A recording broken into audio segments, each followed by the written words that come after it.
조선의 왕세자가 아버지에게 버림받았다. 그리고 며칠 뒤 뒤주 안에서 죽었다.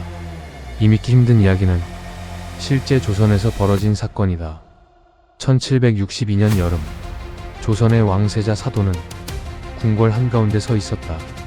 그는 아직 살아 있었다.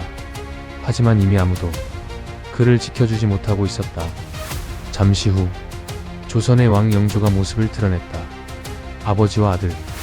그러나 그날 두 사람 사이에는 왕자만 남아 있었다. 사도세자는 영조를 바라봤다. 어린 시절 가장 존경했던 사람이었다. 아버지의 칭찬 한마디에 기뻐했고 아버지의 기대를 받으며 자랐다. 하지만 지금 그의 앞에 서 있는 사람은 아버지가 아니라 조선의 왕이었다. 영조 역시 처음부터 아들을 포기한 것은 아니었다. 사도는 조선을 이어갈 후계자였다. 왕실의 미래였고 영조가 평생 지켜온 왕조의 희망이었다. 그래서 더욱 쉽게 포기할 수 없었다. 하지만 그 희망은 조금씩 흔들리기 시작했다. 궁궐 안에는 불안한 기운이 감돌았고 사람들은 점점 왕세자를 두려워하기 시작했다. 아무도 예상하지 못했다. 그 두려움이 결국 조선 역사상 가장 비극적인 결말로 이어질 줄은. 하지만 이 비극은 하루아침에 시작되지 않았다. 수년 전부터 사도세자는 조금씩 무너지고 있었다. 그리고 아무도 몰랐다. 그 끝에 조선 역사상 가장 비극적인 여름이 기다리고 있다는 것을. 처음에는 작은 변화였다.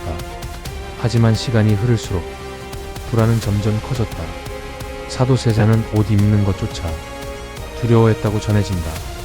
왕세자의 마음은 점점 무너졌다. 궁궐 안에서는 불안한 소문들이 퍼져나갔다. 그리고 그 소문들은 결국 영조에게까지 도달하게 된다. 그 모든 이야기는 결국 영조에게 올라갔다. 처음에는 믿고 싶지 않았다. 사도는 자신의 아들이었다. 조선을 이어갈 유일한 후계자였다.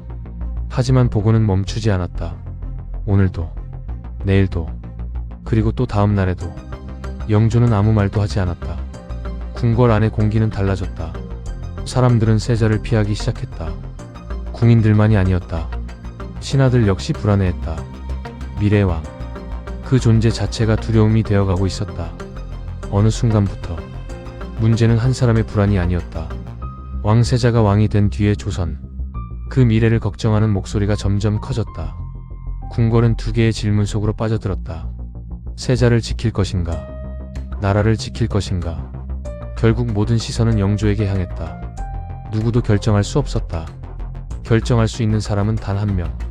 아버지, 그리고 왕, 영조였다. 영조는 결정을 미뤘다. 하루가 지나고 한 달이 흘렀다. 하지만 아무것도 달라지지 않았다. 위기는 더 커졌다. 궁궐의 불안도 함께 커졌다. 그리고 마침내 영조는 더 이상 미룰 수 없었다. 왕으로서는 선택이었다. 하지만 아버지에게는 상처였다. 그 순간 비극은 되돌릴 수 없게 된다. 1762년 결단의 날이 찾아왔다. 영조는 왕으로서 명령을 내렸다. 그리고 조선 역사상 가장 비극적인 장면이 시작되었다. 사도세자는 궁 밖으로 끌려 나왔다. 그 앞에는 거대한 나무 뒤주가 놓여 있었다. 몇 년 동안 쌓여온 갈등과 공포는 결국 이곳으로 향하고 있었다. 세자는 자신의 운명을 직감했을 것이다. 사도세자는 무너졌다. 그리고 아버지를 불렀다. 살려달라고 외쳤다. 마지막 희망은 영조뿐이었다. 하지만 명령은 바뀌지 않았다. 왕의 결정은 이미 내려져 있었다. 신하들은 고개를 숙였다. 누구도 움직이지 못했다. 누구도 말하지 못했다. 왕의 명령을 거스를 수 있는 사람은 조선에 없었다. 그 순간 누구도 이 비극을 멈추지 못했다. 왕도, 신하도, 그리고 사도세자 자신도. 그날의 결정은 수백 년이 지난 지금까지도 질문을 남긴다. 과연 영조에게 다른 선택은 없었을까? 그래서 이 비극은 아직도 끝나지 않았다. 뒤주의 문이 닫혔다. 햇빛도 바람도 자유도 함께 사라졌다. 궁궐은 깊은 침묵에 잠겼다. 누구도 쉽게 말을 꺼내지 못했다.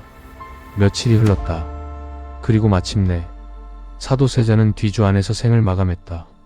조선의 왕세자는 그렇게 역사 속으로 사라졌다. 하지만 사건은 끝나지 않았다. 뒤주는 다쳤지만 그날의 기억은 살아남았다. 그리고 왕실 전체를 따라다니기 시작했다. 그러나 이 비극은 여기서 끝나지 않았다. 영조는 왕자를 지켜냈다. 조선도 살아남았다. 하지만 그 대가는 너무 컸다. 그는 아들을 잃었다.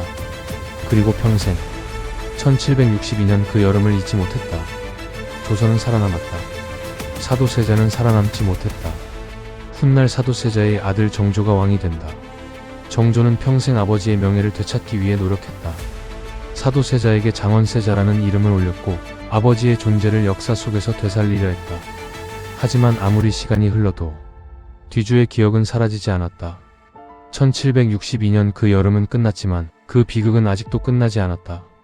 그날 영조는 나라를 지킨 것일까? 아니면 가장 소중한 것을 잃은 것일까?